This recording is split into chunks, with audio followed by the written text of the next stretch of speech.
Hi, I'm Dr. Francisco Esteva, a medical oncologist specialized in the treatment of breast cancer, and today I'll be discussing a very important topic for young women with breast cancer: ovarian suppression. Welcome to Cancer Treatment Updates, where treatment options for cancer are discussed openly and demystified. Did you know that shutting down your ovaries could be the key to preventing breast cancer from coming back? For many young women with estrogen-driven tumors, ovarian suppression is more than just a treatment. It could be a game changer for survival. Estrogen receptor-positive or ER-positive breast cancer is the most common subtype, and it relies on estrogen to grow. In premenopausal women, the ovaries are the primary source of estrogen. That's why targeting the ovaries and shutting down estrogen production can play a life-saving role. Ovarian suppression refers to stopping the ovaries from producing estrogen. This can be done in three ways: medications like drugs like goserelin or triptorelin or leuprolide, known as gonadotropin-releasing hormone agonists, which temporarily shut down ovarian function. These are usually given as monthly or quarterly injections. Number two would be surgery, a bilateral oophorectomy or surgical removal of both ovaries, which is a permanent option. It's sometimes chosen for women who are done with childbearing and want a one-time intervention. And third would be radiation. Ovarian radiation can also stop estrogen production permanently. However, radiation is not recommended as a standard approach because of its lack of predictability and irreversibility. This is rarely used nowadays. These approaches are not one size fits all. Each has different implications for reversibility, timing, side effects, and patient preference, making it critical that decisions are tailored to individual circumstances. Tamoxifen has long been the cornerstone of endocrine therapy in premenopausal women with breast cancer. However, for many high-risk patients, tamoxifen alone is not enough. That's because tamoxifen works by blocking the estrogen receptor, but if the ovaries are still actively producing estrogen, some tumors may continue to thrive. So enter ovarian suppression. By eliminating or significantly reducing circulating estrogen, ovarian suppression enhances the effectiveness of endocrine therapy. When combined with either tamoxifen or an aromatase inhibitor like exemestane, anastrozole, or letrozole, studies have shown a notable reduction in recurrence risk, especially in younger women with aggressive or high-risk tumors. Both the National Comprehensive Cancer Network, or NCCN, and the American Society of Clinical Oncology recommend ovarian function suppression in specific situations, most notably in premenopausal women with high-risk hormone receptor-positive breast cancer. Here's how treatment is typically structured. If a patient receives chemotherapy, ovarian suppression is often started during or shortly after treatment.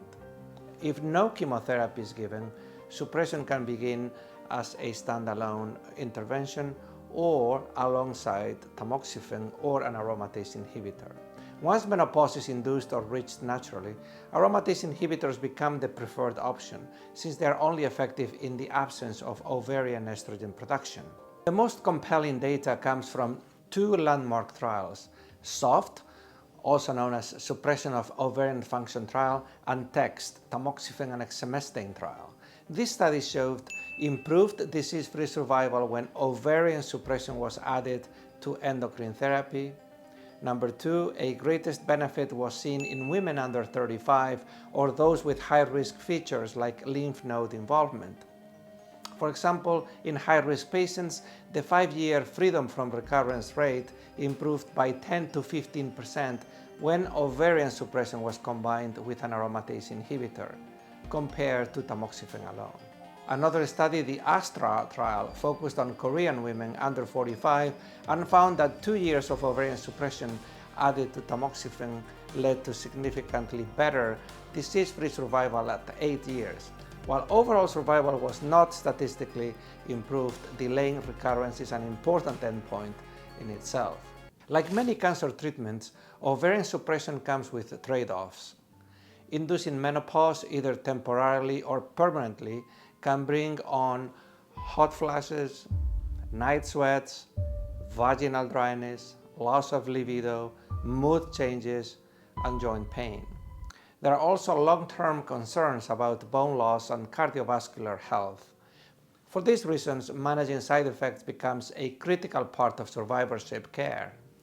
Patients may need a bone density monitoring regularly, calcium and vitamin D supplementation, lifestyle modifications, increasing diet and exercise, and in some cases, additional medications to protect bone health.